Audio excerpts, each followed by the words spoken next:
Cross-border e-commerce to China, as we know it today, has been around for 10 years now. It has grown enormously, and in recent years it has also been regulated and matured considerably. But with the ongoing travel restrictions and the growing sense of a decoupling, cross-border e-commerce as a means to enter the Chinese market may have never been as appealing for foreign brands as in 2022. In this video, I will explain what foreign investors need to know about cross-border e-commerce to China in 2022 and what pitfalls they need to be aware of when tapping into the Chinese market solely through cross-border e-commerce. But first of all, a quick introduction.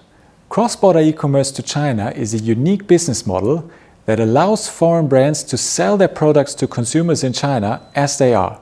That means without having to set up an entity or finding a distribution partner in China, without having to register their products in China, without any Chinese labeling, and on top of all, with preferential policies that allow for lower duties and taxes when the products are imported into China. Now, from this introduction, it can already be seen that cross-border e-commerce offers a lot of advantages over general or traditional trade, in particular for foreign brands that do not yet have a presence in China and that do want to test the Chinese market first before entering it. But there are, of course, also certain risks and challenges that come with this business model, some of which are new in 2022, and some of which are particularly important for foreign brands that solely rely on cross-border e-commerce to enter the Chinese market. Now, as for the new challenges, in 2022, foreign brands engaged in cross-border e-commerce to China must pay increased attention to data and consumer protection.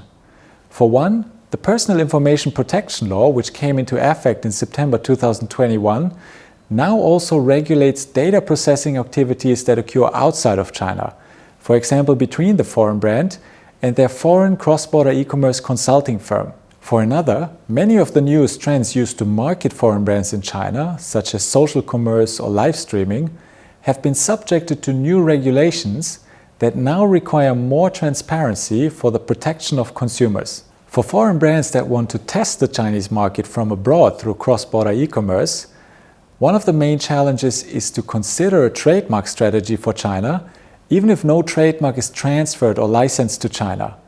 To highlight this necessity, here are two examples. For one, a foreign brand may successfully open and operate a flagship store on a cross-border e-commerce platform in China without registering a trademark in China.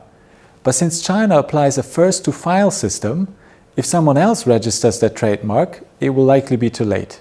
On the contrary, a foreign brand may have already registered a trademark in China, but someone else may have opened a store on an e-commerce platform in China under the brand's name.